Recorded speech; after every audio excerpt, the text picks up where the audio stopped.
YS Jagan కొద్దిసేపు క్రితమే బయటకు వచ్చారు. సాధారణంగా గేట్ నెంబర్ 2 నుంచి బయటకు రావాల్సి ఉంటుంది. కానీ పోలీసులు పర్యటనలో గందరగోళం సృష్టించేటువంటి ఒక రకమైనటువంటి కుట్రలో భాగంగానే ఇదంతా చేసినట్టుగా అర్థమవుతుంది. వాస్తవానికి గేట్ నెంబర్ 2 నుంచి రావాల్సినటువంటి వైఎస్ జగన్ కామన్ అరైవల్స్ నుంచి బయటకు పంపారు. మనం విజువల్స్లో చూడొచ్చు. పెద్ద ఎత్తున అభిమానులంతా కూడా వైఎస్ జగన్ కాన్వాయ్ వెంట పరుగులు తీసినటువంటి దృశ్యాలను మనం స్పష్టంగా గమనించవచ్చు. ఎయిర్పోర్ట్ నుంచి మరి కాసేపట్లోనే సెవెన్ హిల్స్ ఆసుపత్రికి చేరుకోబోతున్నారు. అక్కడ ఉన్నటువంటి క్షతగాత్రులను పరామర్శించబోతున్నారు. మనం విజువల్స్లో చూడొచ్చు. పెద్ద ఎత్తున వైఎస్ఆర్సీపీ నేతలు అభిమానులంతా కూడా ఎయిర్పోర్ట్కి తరలి వచ్చారు. ఎయిర్పోర్ట్ నుంచి సెవెన్ హిల్స్ ఆసుపత్రి వరకు వైఎస్ జగన్ వెంట వెళ్లేందుకు వారంతా సిద్ధపడ్డారు. కానీ పోలీసులు ఎక్కడికక్కడ వెహికల్స్ను ఆపేసి వారిని అడ్డుకునేటువంటి ప్రయత్నం చేస్తున్నారు.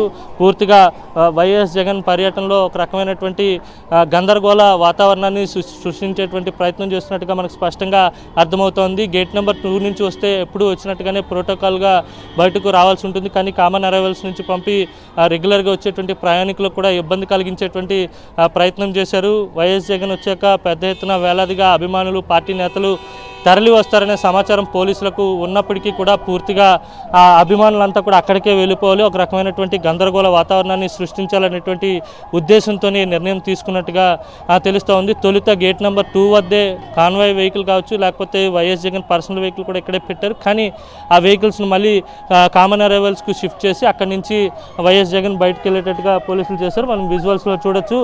ఎంపీలు, వైఎస్ఆర్ కాంగ్రెస్ పార్టీ ఎమ్మెల్యేలు వెహికల్స్ను కూడా ఆపేసినటువంటి పోలీసులు అక్కడికి బయటకు పంపించుకుంటా అంటే వైఎస్ జగన్ వెంట వాహనాలు కానీ వైఎస్ఆర్సీపీ శ్రేణులు కానీ వెళ్లకుండా వారిని పూర్తిగా అడ్డుకునేటువంటి ప్రయత్నం చేస్తున్నారు. ఆ వెహికల్లో అరకు పార్లమెంటు సభ్యురాలు ఉన్నారు. మనం విజువల్స్లో చూడొచ్చు. అరకు పార్లమెంటు సభ్యురాలు ఉన్నటువంటి వాహనాన్ని కూడా పోలీసులు ఆపేసేటువంటి ప్రయత్నం చేశారు. అలాగే మాజీ ఎమ్మెల్యే ధర్మశ్రీ కానీ, మాజీ ఎమ్మెల్యే తిప్పల నాగిరెడ్డి కానీ వీరంతా కూడా వైఎస్ జగన్ వెంట వెళ్ళేటువంటి ప్రయత్నం చేశారు. కానీ వారి వాహనాలను ఇప్పటి వరకు కూడా కాన్వాయ్ బయటకు వెళ్ళే వరకు కూడా వాళ్ళని నిలుపుదల చేసినటువంటి విజువల్స్ను కూడా మనం స్పష్టంగా గమనించవచ్చు. వైఎస్ జగన్ వెంట ఎవ్వరూ వెళ్లకుండా ఉండాలనే ఉద్దేశంతో మళ్ళీ ఆ పక్క రోలో ఉన్నటువంటి వాహనాలు కూడా పూర్తిగా నిలిపివేసినటువంటి సందర్భం కనిపిస్తుంది. మొత్తంగా ఒక రకమైనటువంటి ఇబ్బందికర వాతావరణాన్ని ఇటు పోలీసులు, ప్రభుత్వం సృష్టించిందనేది మనకి స్పష్టంగా అర్థమవుతుంది. ఇక్కడ నుంచి వైఎస్ జగన్ సెవెన్ హిల్స్ ఆసుపత్రికి బయలుదేరారు. అక్కడ ఉన్నటువంటి క్షతగాత్రులను, అలాగే మృతి చెందినటువంటి పైడిరాజు కుటుంబ సభ్యులను కూడా పరామర్శించి వారికి ఓదార్పునివ్వబోతున్నారు, మనోధైర్యాన్ని చెప్పబోతున్నారు. తర్వాత కిమ్స్ ఐకాన్ ఆసుపత్రికి వస్తారు. అక్కడ ఉన్నటువంటి క్షతగాత్రులను కూడా పరామర్శించి ఈ స్టీల్ ప్లాంట్ ప్రమాద ఘటనకు సంబంధించి మీడియాతో కూడా మాట్లాడేటువంటి అవకాశం కనిపిస్తుంది. Over to studio. అనిల్ ఉన్నారా మీరు లైన్లో? యా హరి. అనిల్, ఇప్పుడు ప్రజాభిమానం ఉన్న నాయకుడిని అవమానించబోతే అబాసు పాలయ్యేది ప్రభుత్వం అనేది ఎందుకు వాళ్ళకి అర్థం కావట్లేదు? నిజంగా ఇది ఒక సందర్భమా రాజకీయం చేయడానికి? సో మాజీ ముఖ్యమంత్రి హోదాలో ఆయన ఎప్పుడు కూడా విఐపీ ఎంట్రన్స్ నుంచి వస్తారు. అక్కడి ఫ్లైట్ దిగ్గానే ఆయనకు వెహికల్ ఉంటుంది. తద్వారా ఎవరికి ఇబ్బంది కాకుండా ఆయన కాన్వాయ్ ముందుకెళ్ళిపోతూ ఉంటుంది. కానీ ఇలాగా కామన్ అరైవల్స్ నుంచి రప్పించి అవమానించాలి అనుకుంటే కనుక అబాసు పాలయ్యేది వాళ్ళే. పైగా ఇబ్బందులు కూడా ప్రయాణికులకు కదా. ఈ మాత్రం ఇంకితం ఎందుకు లేదనుకోవాలి? ఇబ్బందులు పెట్టాలనుకున్నటువంటి ప్రభుత్వానికి, పోలీసులకు పరాభవం ఎదురైందని చెప్పక తప్పదు. ఎందుకంటే కామన్ అరైవల్స్ నుంచి వచ్చినటువంటి వైఎస్ జగన్కు పెద్ద ఎత్తున వైఎస్ఆర్ కాంగ్రెస్ పార్టీ శ్రేణులు స్వాగతం పలికాయి. పెద్ద ఎత్తున నినాదాలతో ఎయిర్పోర్ట్ ప్రాంగణం అంతా కూడా హోరెత్తిపోయినటువంటి పరిస్థితి. కానీ వాస్తవానికి వైఎస్ జగన్ ఎప్పుడు వచ్చినా సరే గేట్ నెంబర్ 2 నుంచి వస్తారు. సాధారణంగా వచ్చేటువంటి రెగ్యులర్ ప్రయాణికులకి ఎక్కడా ఇబ్బంది లేకుండా ఉంటుంది. కానీ వాళ్ళని ఇబ్బంది పెట్టాలనే ఉద్దేశంతోనే, అలాగే ఏదో విధంగా ఒక రకమైనటువంటి గందరగోళ వాతావరణాన్ని సృష్టించాలనేటువంటి ఉద్దేశంతోనే, దుర్బుద్ధితోనే ఇక్కడ నుంచి అరైవల్ పాయింట్ని మార్చారు. వెహికల్స్ను కూడా తొలుత ఇక్కడ పెట్టి అందరూ ఇక్కడ గ్యాదర్ అయిన తర్వాత ఇక్కడ నుంచి మళ్ళీ కామన్ అరైవల్కి మార్చడం జరిగింది. మొత్తంగా చూస్తే ఖచ్చితంగా ప్రభుత్వం చెప్పినటువంటి కుట్రల్ని పోలీసులు తూచా తప్పకుండా అమలు చేస్తున్నారు. ఎక్కడికక్కడ వైఎస్ఆర్ కాంగ్రెస్ పార్టీ శ్రేణులను కూడా అడ్డుకుంటున్నారు. ఎయిర్పోర్ట్ బయట మాజీ మంత్రి బాలరాజుతో పాటు గాజువాక నియోజకవర్గ సమన్వయకర్త తిప్పల దేవన్ రెడ్డిని కూడా అక్కడ అడ్డుకునేటువంటి ప్రయత్నం చేశారు. వారి వాహనాన్ని లోపలికి పంపించడానికి కూడా ఇబ్బంది పెట్టారు. ఎయిర్పోర్ట్కి వచ్చినటువంటి వైఎస్ఆర్సీపీ శ్రేణులను కూడా చాలాసేపు అడ్డుకుని మీ పేర్లు లేవు, బయటికి వెళ్ళిపోండి అని చెప్పి చాలామందికి చెప్పి బయటకు పంపించేసినటువంటి పరిస్థితి. ఇప్పుడు కూడా అక్కడ ఒక రకమైనటువంటి గందరగోళ వాతావరణం కనిపిస్తుంది. అక్కడ వైఎస్ఆర్సీపీ శ్రేణులంతా కూడా వైఎస్ వైఎస్ జగన్ వెంట వెళ్లాల్సి ఉన్నప్పటికీ కూడా వారిని ఏమాత్రం వెళ్ళనివ్వకుండా వారి వాహనాలను విడుదల చేయకుండా పూర్తిగా వాహనాలన్నింటినీ పోలీసులు అక్కడే ఆపేసినటువంటి సందర్భం కూడా ఉంది. మనం విజువల్స్లో చూడొచ్చు. ఇప్పుడిప్పుడే ఒక్కొక్క వాహనాన్ని పంపిస్తున్నారు. మాజీ మంత్రుల వాహనాలను కూడా నిలిపేశారు. వైఎస్ జగన్ వెంట ఎవరు వెళ్ళకూడదు, ఎవరు ఫాలో అవ్వకూడదనే దుర్బుద్ధితోని ఇదంతా చేసినట్టుగా మనకు అర్థమవుతుంది. స్పష్టంగా గమనించవచ్చు. మాజీ మంత్రి బూడిముత్యాల నాయుడు వాహనంతో పాటు మిగతా నేతల వాహనాలను కూడా అక్కడే నిలుపుదల చేసినటువంటి సందర్భాన్ని కూడా మనం స్పష్టంగా గమనించవచ్చు. మొత్తంగా చూస్తే వైఎస్ జగన్ పర్యటనలో పూర్తిగా వైఎస్ఆర్ కాంగ్రెస్ పార్టీ శ్రేణులను అలాగే పార్టీ అభిమానులను నేతలను ఇబ్బంది పెట్టాలనే ఉద్దేశంతోనే ప్రభుత్వం పోలీసులు ఈ విధంగా వ్యవహరిస్తున్నారని స్పష్టంగా అర్థమవుతుంది. అలాగే పైడిరాజు మృతి చెందిన తర్వాత పైడిరాజు మృతదేహానికి పంచనామా నిమిత్తం మృతదేహాన్ని కింగ్ జార్జ్ ఆసుపత్రికి తరలించారు. ఎక్కడైతే వైఎస్ జగన్ కింగ్ జార్జ్ ఆసుపత్రికి వస్తారనే సమాచారం ఎప్పుడైతే అందిందో అప్పుడు ఆ మృతదేహానికి సంబంధించినటువంటి పంచనామా ప్రక్రియ కూడా నిమిషాల వ్యవధిలో పూర్తి చేసి పంపించేశారు. ఎందుకంటే అక్కడికి వస్తే కనుక పూర్తిగా కుటుంబానికి భరోసా ఇస్తారు, కుటుంబానికి ధైర్యం చెప్తారు, కుటుంబానికి మనోధైర్యాన్ని ఇస్తారనే ఉద్దేశంతోనే పూర్తిగా అడ్డుకునేటువంటి ప్రయత్నం చేస్తున్నారు.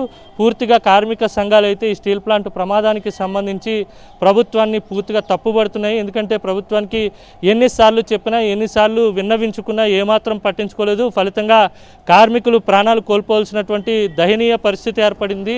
40 ఏళ్లకు పైగా చరిత్ర ఉన్నటువంటి విశాఖ ఉక్కు కర్మాగారంలో ఇంతటి దారుణమైనటువంటి పరిస్థితి అన్నడూ లేదు. ఎందుకంటే ప్రమాదాలు జరిగాయి, ఇంతకంటే ఎక్కువ మరణాలు సంభవించినప్పటికీ అప్పుడు ఉన్నటువంటి ప్రభుత్వాలు ఎంతో పెద్ద మనసుతో స్పందించినటువంటి నేపథ్యాన్ని చూసాం. కానీ ఇప్పుడు 2012లో జరిగినటువంటి ప్రమాదంలో 25 లక్షల రూపాయల నష్టపరిహారం ఇస్తే ఇప్పుడు దాదాపు 14 ఏళ్ల తర్వాత కూడా అదే 25 లక్షల రూపాయల నష్టపరిహారం ఇస్తే ఎలా అవుతుందని కార్మిక సంఘాలు ఇటు వైఎస్ఆర్ కాంగ్రెస్ పార్టీ శ్రేణులు కూడా జరిగింది. నిజంగా ఒక ద్రవపు ఉక్కు పడి 8 మంది అక్కడికక్కడే సజీవ దహనం అవ్వడం, ఇంకా చాలామంది హాస్పిటల్స్లో ఉండడం, అత్యంత ప్రమాదకరమైన స్థాయిలో ఉండి ఈరోజు ఒక మనిషి 9వ వ్యక్తి కూడా చనిపోవడం నిజంగా చాలా బాధాకరమైన సంఘటన. నిజంగా ఇలాంటి సంఘటన స్టీల్ ప్లాంట్ చరిత్రలోనే ఎప్పుడూ జరగలేదు. దీనికి ఖచ్చితంగా ప్రభుత్వం బాధ్యత వహించాలి. ప్లాంట్ యాజమాన్యం నిర్లక్ష్యం వలన, ప్రభుత్వం తాలూకా బాధ్యతారాహిత్యం వలన ఇలాంటివి జరిగింది. ఎందుకంటే ప్లాంట్ని ముందు నుంచి కూడా ప్రైవేటైజేషన్ వైపు అడుగులు వేస్తూ ఉండే పరిస్థితి మనం చూస్తూ ఉన్నాం. మేము కౌన్సిల్లో కూడా చాలాసార్లు చెప్పాము, ప్లాంట్ని ఏమో కేంద్ర ప్రభుత్వం ప్రైవేటైజేషన్ చేయడానికి చూస్తూ ఉంది, మీరు కేంద్రం దగ్గర భాగస్వామిగా ఉన్నారు, దీన్ని ఆపండి అని ఎంతగా మొత్తుకుంటూ ఉన్నా వినకుండా దాన్ని నిర్వీర్యం చేసేస్తూ ఉండే పరిస్థితి. లేకపోతే 22 మంది పని చేయాల్సిన చోట కేవలం 11 మందితో పని చేయించడం అంటే ఎంత దారుణంగా వాళ్ళు ప్లాంట్ని నిర్వీర్యం చేస్తూ ఉన్నారు అనేది మనకు అర్థమవుతుంది.